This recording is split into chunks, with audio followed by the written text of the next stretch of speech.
Hi guys, இந்த வீடியோவில் நம்ம என்ன பார்க்க போகிறோன்னா, தம்ப்லைன் பார்த்துட்டு தான் நீங்கள் வந்திருப்பீங்க. ஒரு ஷார்ட் வீடியோவில் நான் அழுதுருப்பேன். அது ஏன்னு சொல்லி நிறைய எனக்கு இன்ஸ்டாலையும் மெசேஜ் பண்ணியிருக்கீங்க, யூடியூப்லேயும் மெசேஜ் பண்ணியிருக்கீங்க, லைவ்லேயும் கேட்டுகிட்டே இருக்கீங்க. நான் நிறைய பேர்த்துக்கு விளக்கம் சொல்லியிருக்கேன். இருந்தாலும் புதுசாக நம்ம லைவை பார்க்குறவங்க அந்த வீடியோ அவங்களுக்கு ஷோ ஆகிறப்போ மறுபடியும் கேட்குறாங்க. ஒவ்வொரு தடவையும் நம்ம லைவில் சொல்லிகிட்டே இருந்தோம்னா ஆல்ரெடி கேட்ட நம்ம நண்பர்களும் அதுலேயே இருக்காங்க. அவங்கள்ட்ட என்னடா இன்னும் இந்த அக்கா இந்த கதையை சொல்லிக்கிட்டே இருக்காங்கங்கிற மாதிரி ஒரு மனக்கசப்பு ஆகும்ல. அதனால் சரி ஓகே, இது நம்ம தனியாக ஒரு வீடியோவில் போட்டுடலாம்னு சொல்லி தான் இந்த வீடியோ நான் உங்களுக்கு ஃபுல்லாக தெளிவாக சொல்கிறேன். ரொம்ப நேரம் போச்சுன்னா பார்ட் 2 இருக்கும், இல்லைன்னா இந்த முடிஞ்ச அளவுக்கு இந்த வீடியோவில் சுருக்கமாக நான் சொல்லி முடிச்சிடுறேன். வாங்க வீடியோக்குள்ளே போகலாம்.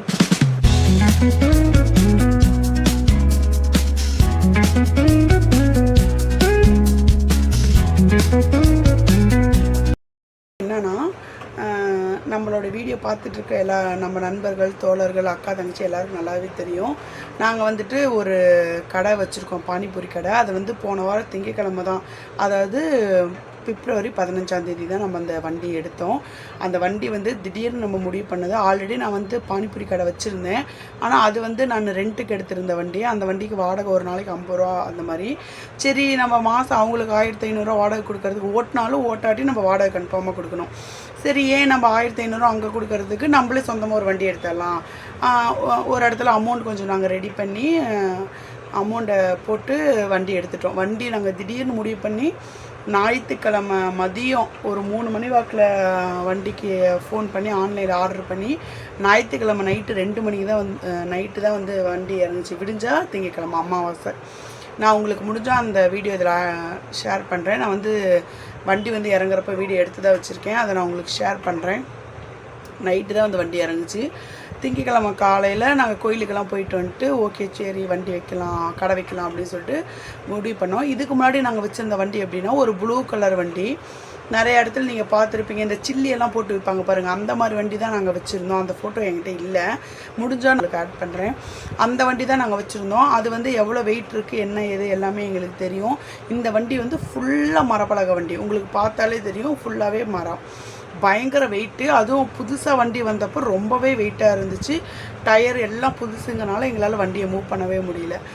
அன்றைக்கி நான் வண்டி புதுசாக எடுத்துருக்கேங்கிறனால எங்கள் வீட்டுக்காரர் லீவு, வீட்டில் தான் இருந்தார். புதுசாக கடலை வைக்கிறனால வெளியே ஜாமான் வாங்க போகணும்னு சொல்லி அவர் வீட்டில் இருந்தனால நாள் வண்டியை தள்ளிட்டு வந்ததும் அவர் தான் ரிட்டர்ன் தள்ளிட்டு வரப்போ தான் இந்த பிரச்சனையே ஆரம்பித்தது. நாங்கள் வண்டியை தள்ளிட்டு வரப்போ வண்டி சுத்தமாக மூவ் பண்ணவே முடியல. இன்னொன்று என்னென்னா, வண்டியை தூக்கி வைக்கிற மாதிரி இருந்துச்சு. வண்டியை தூக்கி வைக்கிற மாதிரினா வண்டிக்குள்ளார் நிறைய பொருட்கள் இருக்குது, ஜாமான் நிறையா இருக்குது. மெயினாக சிலிண்டர் இருக்குது, கடை சிலிண்டர் 17 கிலோவே என்னமோ சம்திங் வெயிட்டு, அது இருக்குது. அடுப்பு இருக்குது, தண்ணி குடிக்கிற தண்ணி இருக்குது, கைக்குள்ள ஒரு தண்ணி இருக்குது. ஆல்ரெடி வண்டியே பயங்கர வெயிட்டு. இதோட இதெல்லாம் நம்ம ஏற்றுறப்போ ரொம்ப வெயிட்டு, எங்களால் தள்ளிகிட்டே வர முடியல. அவர் கஷ்டப்பட்டு தள்ளுற வீடியோவும் நான் உங்களுக்கு எடுத்து வச்சுருக்கேன். ஆனால் நான் அழுத அன்னைக்கு நான் வீடியோ எடுக்கலை. உங்களுக்கு இதை நான் எக்ஸ்பிளைன் பண்ணுங்கிறதுக்காக இப்போ 2 நாளைக்கு முன்னாடி தான் அவர் வண்டியை தள்ளிட்டு வர வீடியோ எடுத்தேன்.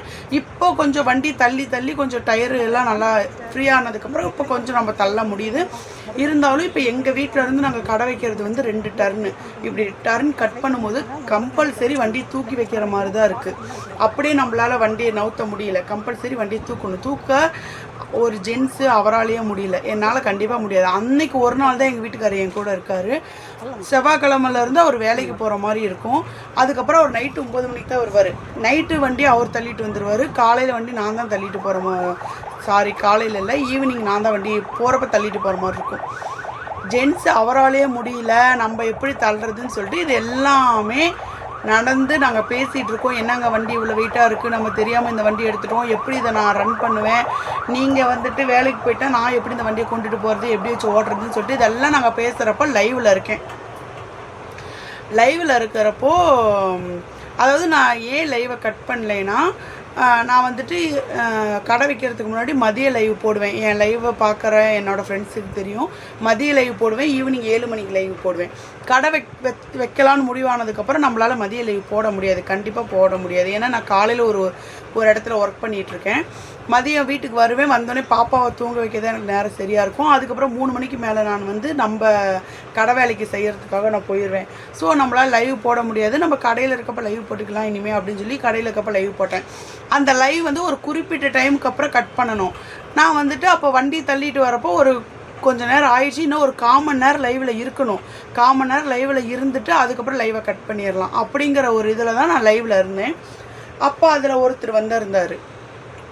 அதாவது அவர் வந்துட்டு நான் வந்துட்டு எங்கள் வீட்டுக்கார்ட்ட சொல்கிறேன், எப்படிங்க வண்டி தள்ளுறது, நாளைக்கு நான் என்னங்க பண்ணுறது அப்படிங்கிறேன். உடனே எங்கள் வீட்டுக்காரர் வந்துட்டு இது நமக்கு செட் ஆகாது, நம்ம வண்டியை கொடுத்துர்லாம் அப்படிங்கிற மாதிரி சொல்கிறாரு. எனக்கு ஒரு மாதிரி மனசு கஷ்டமாக இருக்குது. இப்போ தானே வண்டி எடுத்திருக்கோம், கடன் வாங்கி வண்டி எடுத்திருக்கோம், மாதம் ஆனால் நான் கந்து கட்டுறேன்னு சொல்லியிருக்கேன், வண்டியில் சம்பாரித்து கந்து கட்டுறேன்னு சொல்லியிருக்கேன். இப்போ வந்துட்டு நீங்கள் வண்டியை கொடுத்துர்லான்னா நான் எனக்கு ஒரு மாதிரி கெட்ட பேர் ஆயிரும். எங்கள் சொந்த பந்தத்தில் இவ இப்படி தான், இவளை நம்பி எதுவுமே செய்ய முடியாதுங்க மாதிரி கெட்ட பேர் வந்துடும். இன்னொன்று ஆசைப்பட்டு எடுத்த வண்டி 2 நாள் கூட ஓட்டலை, கொண்டு போய் கொடுக்கலான்னு சொல்கிறாருன்ட்டு என் மனசில் அது ஓடிக்கிட்டே இருக்குது.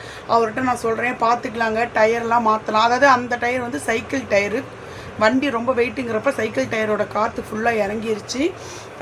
அது வந்து கல் டயருன்னு ஒன்று சொல்லுவாங்க. சரி ஓகே நம்ம அதை வாங்கி போட்டுக்கலாம் அப்படிங்கிற மாதிரி நாங்கள் ஒரு இது பண்ணி கல் டயர் போட்டுக்கலான்னு சொல்லிட்டு ஏற்பாடு பண்ணி அதை பற்றி பேசிக்கிட்டு இருந்தோம். அப்போ லைவில் ஒருத்தர் வந்துட்டு, அவர் பேர் நான் சொல்ல விருப்பப்படலை. அவர் என்ன சொன்னார், நீ பேசிக்கிட்டே தானே இருக்க, போய் அவருக்கு ஹெல்ப் பண்ணலாமில்ல, இட்லி குண்டானாட்டம் உக்காந்துக்கிட்டே தானே இருக்கிற, போய் அவருக்கு ஹெல்ப் பண்ணலாமில்ல அப்படின்னு சொல்லி அவர் என்கிட்ட சொன்னார். அதுக்கு நான் வந்துட்டு என்ன சொன்னேன், சார் இந்த வேலையை என்னால் செய்ய முடியாது, செய்ய முடிகிற வேலையை நான் ஆல்ரெடி செஞ்சுட்டேன். அதாவது கடைக்கு குழம்பு வைக்கிறது வந்து ரசப்பொரிக்கு ரசம், காளான் பொரிக்கிறது, அந்த எல்லா வேலையும் நான் தான் செய்யணும். அதுக்கு அவர் எங்கள் வீட்டுக்காரால் எந்த ஹெல்ப்பும் பண்ண முடியாது. அடுத்தது கடையில் நம்ம அந்த பிஸ்னஸ் பார்க்குறதும் அது மிக்ஸ் பண்ணுறது கலக்கிறது எல்லாமே நான் தான் பண்ணுவேன்.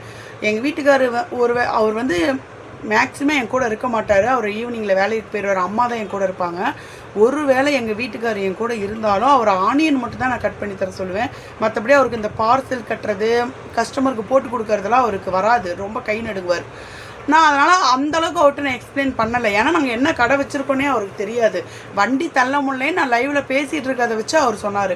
நான் வந்துட்டு, சார் இந்த ஒர்க் என்னால் பண்ண முடியாதுங்க சார், எங்கள் வீட்டுக்காரர் தான் இந்த ஒர்க் பண்ண முடியும். நான் வந்து இப்போ தான் எனக்கு பேபி பிறந்து 1.5 வருஷம் ஆகுது, எனக்கு வந்து சிசேரியன் பண்ணி தான் குழந்தை எடுத்தாங்க, இந்த வெயிட்டெல்லாம் நான் தூக்க முடியாது, எனக்கு ரொம்ப உடம்பு முடியாமல் போயிடும்னு சொல்லி நான் சொல்லிகிட்ருக்கேன்.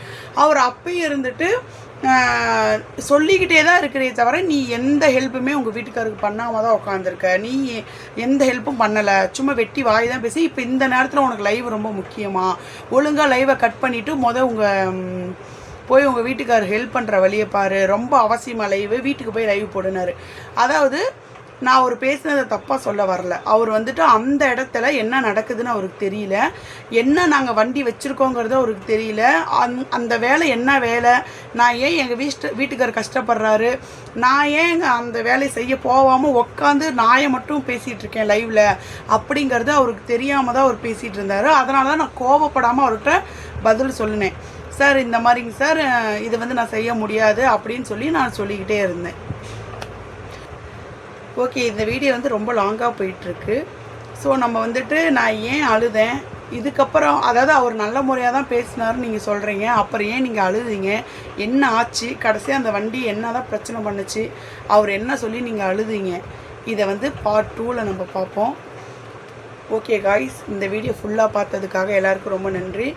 என்ன பிரச்சனைங்கிறத நான் பார்ட் 2ல் சொல்கிறேன், எல்லோரும் அந்த வீடியோவில் பாருங்கள். பாய்.